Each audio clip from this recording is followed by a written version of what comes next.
Cyber સેલની police ટીમે મુંબઈના છત્રપતિ શિવાજી મહારાજ આંતરરાષ્ટ્રીય વિમાનમથક પરથી એક આંતરરાષ્ટ્રીય સાયબર ગુનાના રેકેટમાં સંકળાયેલા 2 મુખ્ય આરોપીઓની ધરપકડ કરી છે. પોલીસ સૂત્રોના જણાવ્યા અનુસાર અમદાવાદના જતીન ઠક્કર અને મહેસાણા જિલ્લાના દીપ ઠક્કર આ બંને ભેજા બાદ વિદેશમાંથી ખાસ કરીને બેંકોક અને વિયેટનામમાંથી રહીને આંતરરાષ્ટ્રીય રેકેટ ચલાવતા હતા. તેમની ભૂમિકા ઓનલાઈન બેટિંગ સાઇટ્સ જેવા વિવિધ મર્ચન્ટ પાસેથી ગેમિંગ ફંડ એકત્રિત કરી તેને વિવિધ બેંક ખાતાઓમાં ટ્રાન્સફર કરવાની હતી. આ ખાતા પછીથી ભારતમાં સાયબર ફ્રોડના ગુના કરનારને પૂરા પાડવામાં આવતા. સાયબર સેલે ગયા 3 મહિનામાં આ રેકેટ સાથે સંકળાયેલા અન્ય 8 આરોપીઓને પણ પકડી પાડ્યા હતા. વિગતવાર તપાસ દરમિયાન જાણવા મળ્યું કે આ ગુનામાં 25 જેટલી બોગસ કંપનીઓ નોંધાવી હતી, જેના નામે વિવિધ બેંકોમાં ખાતા ખોલવામાં આવ્યા. આ ખાતાનો ઉપયોગ ગુનાખોરોને બેંક કીટ પૂરી પાડવા અને ગેમિંગ વેબસાઇટ પાસેથી મળેલા ફંડને લોન્ચ કરવા માટે થયો હતો. તપાસમાં અત્યાર સુધીમાં 149 જેટલા આવા ગુમનામ બેંક ખાતાઓની ઓળખ કરવામાં આવી છે.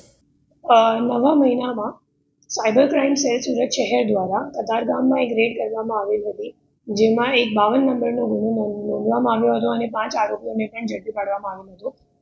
તમામ આરોપીઓ પાસેથી 149 બેંક ખાતાઓ મળી આવેલ હતો, જેમાં 800 કરોડથી વધારાનું ટ્રાન્ઝેક્શન્સ પણ હતું. હવે આ જ તપાસમાં જે 2 નાસ્તા પડતા આરોપીઓ છે એમને મુંબઈ એરપોર્ટ ખાતેથી આપણી સાયબર ક્રાઇમ સેલે ઝડપી પાડી છે. અને જે બંને આરોપીઓ છે એ ગેમિંગની એપ્લિકેશનમાં જે ફાઇનાન્શિયલ મોડ્યુલ હેન્ડલ કરવાનું કામ છે એ હેન્ડલ કરતા હતા. બેંકોક અને વિયેતનામ રહેતા હતા અને છેલ્લા 1-1.5 વર્ષથી આ જ કામમાં સંડોવાયેલ છે. એમાં એમના પાસેથી અમે લોકોને 4 મોબાઈલ ફોન અને 2 લેપટોપ મળ્યું છે. આ તમામ ફોન અને લેપટોપની ચકાસણી કરતાં અમે લોકોને ખબર પડી કે એમની પાસે હજી 37 બેંક ખાતાઓનું ડિટેલ્સ છે અને એમાં જોતા 227 NCCRP કમ્પ્લેન્ટ્સ મળી આવેલ છે અને જેમાં જે ફ્રોડનો આંકડો છે એ 88 કરોડનું છે. એના સિવાય જે ફાઇનાન્શિયલ મોડ્યુલ જે લોકો હેન્ડલ કરતા હતા એમાં ખરેખર એક બ્રિજ જેવા કામ કરતા હતા, જે ગેમિંગ એપ્લિકેશન છે અને જે કસ્ટમર છે એમના વચ્ચે.